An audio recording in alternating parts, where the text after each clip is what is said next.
which I think brings us to skill number 7, which is evoking inner transformation that leads to learning outcomes.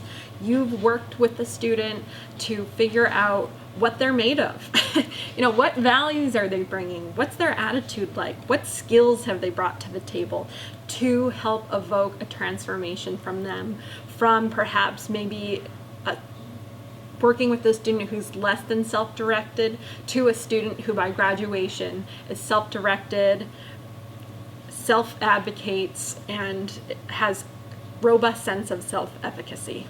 Mm-hmm. Yeah, this skill number 7 is this is where we want to be with our students. This is what we're hoping to get to. Evoking inner transformation that leads to learning outcome. And when we say learning outcome, we're not just saying that the internal gain is less important than the learning outcome. In this case, we value those as equal, but it's also how it's relevant to the students and how they're moving forward. But the big thing is to really work with the students, allow them to be in the process of what you're trying to support them, and allowing them to take ownership of that, and also helping them find the value around the changes, because now it's not just the coach saying, hey, do this, hey, do that, but they also see the connection of how the change of behavior will impact them positively. And this is one of the things, even now, as I've been a coach for a long time, and Lauren, we've worked very close with a lot of different groups of students. It's the more they're open in this process, the easier it is for us to work with them in this way. But when they're not open in this process, it makes it very hard to get there.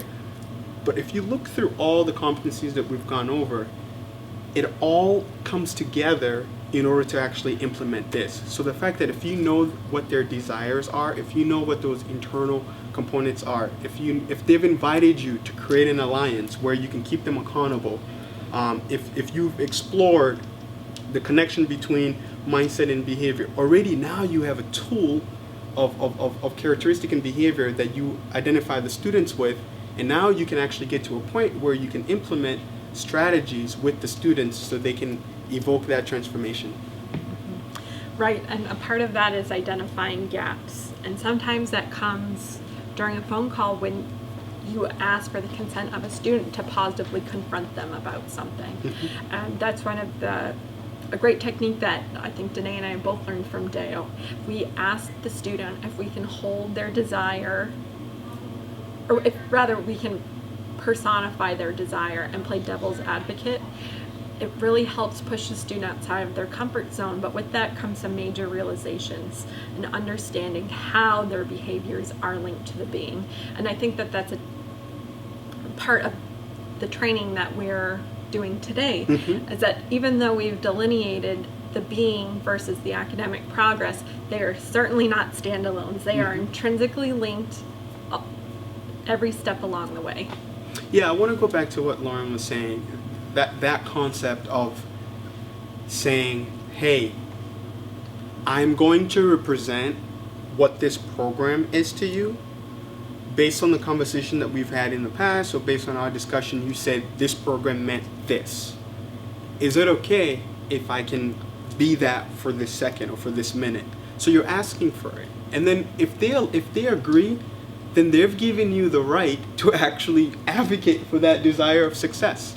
And on the student's end, it's not you. It's not the coach that's presenting it. It's you've become their desire, and you're saying, okay, your desire's been missing out for a little bit. It's been a couple of weeks that you haven't done this, and this is not going to get to the progress or the goal that you've set for yourself. I have done this numerous of times with a lot of my students, and it's almost like different things that happens where I'm like, oh, okay, we're gonna have to go there right now because I feel like we're not going anywhere. So I'll ask the students, hey, last time we spoke, or earlier you were saying that this is what this degree represents to you. Can I be that for a moment and advocate for what's been missing? And once some of the students says, yeah, okay, and then I would say, all right, so the stuff that's been holding you back is actually winning right now, because in result of that, you haven't been able to do what you're saying that you want to do, and I feel like I've been missing out. So what is it going to look like for me to be considered? and then the student says, okay, you know what, that is true. I might need to move this, I might need to move that. But now in that process, it's really weird to kind of explain, but it's really the desire versus the antagonist that's pulling the student away from doing the work. And you got to help them find that connection of what's going to trigger them to take that next step. And sometimes it might not even be a dramatic thing. It might just be something small. They might say, you know what, I'm going to do this. And then you say, okay, what is it going to look like? Let's connect after, or we'll talk about that next week. But that's what we're doing. We're channeling the wanting of success, and that's relative from one student to another, but we're also advocating for it, because most of the time, if a student hasn't been able to progress for a while, sometimes it's just the fact that they're not advocating for that desire of success in the program. And most of the time, the excuses are valid, right? So we don't say that, oh, that excuse that everybody's busy, all CFA students are busy. That's not the case, but you're saying that the other part is missing out. The part of the success, the part of, the wanting to progress is missing out. What would it look like if you balanced it? Right. I think ultimately the goal of the Reboot team is to reignite the wonder and excitement that students felt during their first welcome call. I want to be here, I'm excited to be here, and sometimes that gets lost when a student is mired down in a not yet, or working 60 hours of overtime. I think as Reboot coaches, we tried to reignite that excitement for the student by continually putting to the forefront, this is why you said you wanted to earn your degree, and gently reminding them of that and helping them build skills so that they could move from where they are now to competency 120. And this is executed. Now we've opened it, right? Now it's open to anyone to use this skill. So this is not just 6 months after or 3 months after. This could be early on where you feel like, ooh, I see the indicators. Obviously you have your team lead, you have other coaches that you can have this discussions with to say, do you feel like I should begin to implement kind of the Reboot approach with this student because of this.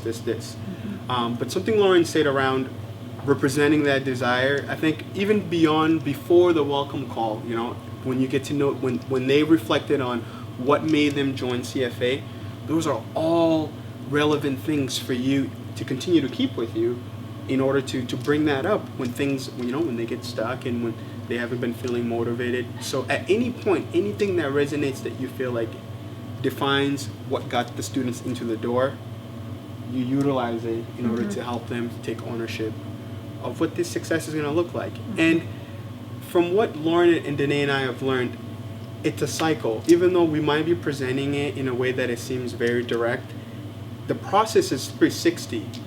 As you all know, coaching students, it's not just one way. But the tools are given to you so you can pick and choose in how it pertains to your situation. And you still want to have a 360 mindset of how you approach your interactions with the students. And again, you don't have the answer. The student has the answer to what success is going to look like, but you're pulling the information that you need, and then you're backing it based on what we know in CFA that works in order to keep them accountable so they can move forward. Right. And putting it in the student's currency. All of these tips, techniques, and approaches might not resonate with all students, but as a coach, we should have a strong understanding of what currency our students use and being able to throw something out to see if it's going to land. But it's also okay just to try it and see if it does land, because sometimes it won't. And you can tell them too. You can say, hey, we're going to try this. I'm not sure if it's going to work or not, but if it doesn't resonate to you, please tell me that method is not going to work for me. So what you do is you're creating an invitation for them to reflect back to let you know that if it's not working or not. And then you can figure out something else. But thank you so much for watching this video. Keep being amazing coaches. Yeah.